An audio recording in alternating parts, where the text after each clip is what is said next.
Quindi ci entriamo dal sistema qualità, ci potremmo entrare anche da clienti, indagini di customer satisfaction, ma entriamoci dal sistema qualità perché questo è un argomento cardine del sistema di qualità certificato ISO 9001. Chi è certificato è obbligato almeno una volta all'anno a sondare la soddisfazione del cliente circa i prodotti e i servizi erogati dall'azienda, ma ovviamente è un qualcosa che può essere fatto anche indipendentemente dal fatto di essere certificati ISO 9001. Quindi entriamoci da qui dall'ambiente sistema qualità, qualità, registrazioni e andiamo ai processi di sistema, soddisfazione del cliente. Come per qualsiasi altro ambiente del gestionale, c'è una parte in cui si possono inserire dati, una parte chiamata storico in cui i dati invece si possono consultare. Si può consultare lo storico, si possono aggiornare i dati, in alcuni casi si possono consultare le scadenze. Qui in più abbiamo gli epiloghi e le fonti rispetto ad altre parti del gestionale e dopo vedremo di cosa si tratta. Quindi apriamo subito l'ambiente di inserimento dati relativo appunto alle indagini di soddisfazione del cliente. Come avevo anticipato, qui a sinistra troverete il link con cui potrete sempre ricollegarvi a questo video tutorial qualora ci siano delle perplessità circa l'inserimento o la consultazione dei dati. Quindi apriamo un'indagine di soddisfazione del cliente, qui ho già inserito un po' di dati, ma magari un po' li inseriremo qui insieme.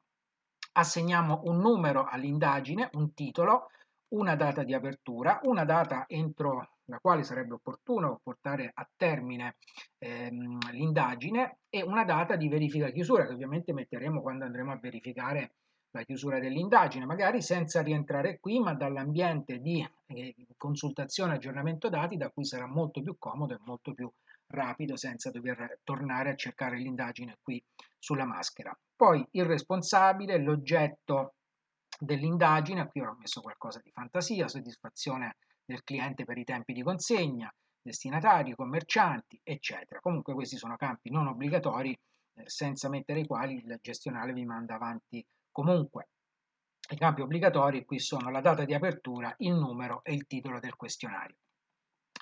E dopodiché passiamo alle sottoschede, alle sottomaschere per andare ad inserire i dettagli di questa indagine che abbiamo appena aperto.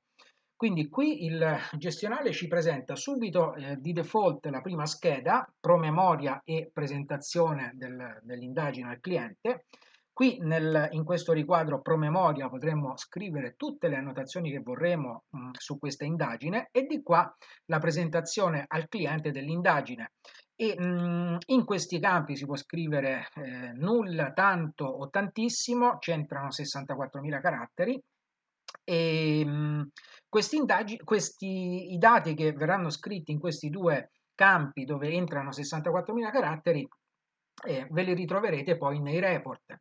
Le annotazioni varie promemoria ve li ritroverete automaticamente nel report interno, ad utilizzo interno su questa indagine numero 1.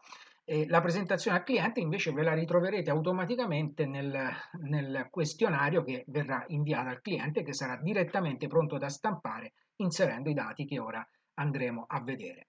Quindi abbiamo fatto, se vogliamo, il punto della situazione su questa indagine, abbiamo scelto la formula di presentazione che andrà in alto nel foglio da stampare e da inviare al cliente, andiamo a scegliere i target su cui vogliamo condurre l'indagine.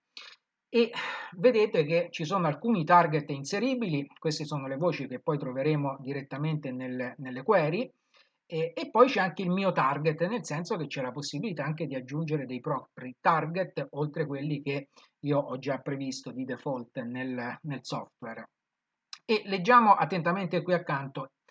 Qui dobbiamo scegliere se fare un'indagine semplice dove io vado ad inserire, non inserisco nessun target, oppure un'indagine complessa. Un'indagine complessa è quella in cui ho scelto almeno un target. Ovviamente ne posso scegliere anche di più. I target che io vado a scegliere e che mi compariranno per esempio se voglio sapere l'età della persona, mi compariranno nel questionario, io li devo andare a scrivere qui. Li scrivo in ordine cominciando da qua su in alto perché così nel report mi si riempirà la prima riga, poi la seconda e poi e poi la terza. Quindi supponiamo che io dei clienti voglia sapere l'età e voglia sapere il loro titolo di studio. Ora, perché parlo di indagine semplice e indagine complessa? Lo vedremo nell'ambiente di inserimento dati tornando indietro a questa schermata dei target, perché questo software è, anche in questa parte, è pensato per far sì che l'indagine di soddisfazione del cliente possa essere svolta nel modo più semplice dalla ditta più piccola fino al modo più complesso per la ditta più articolata e più strutturata, più grande. Una volta scelti i target, vado a individuare i coinvolgimenti, quindi se l'azienda è certificata ISO 9000 andrò a vedere quelli che sono i processi del sistema gestione qualità che sono coinvolti in questa indagine e inoltre i settori aziendali che sono coinvolti nell'indagine. Qualora l'azienda non sia certificata, andrò ad individuare soltanto i settori aziendali coinvolti nell'indagine del cliente. Poi andrò a individuare i documenti, eventualmente ci siano dei documenti da analizzare contestualmente al momento di stesura del questionario o al momento di analisi dei risultati che sono pervenuti. Dopodiché vado a gestire l'indagine e vediamo come si può gestire questa indagine.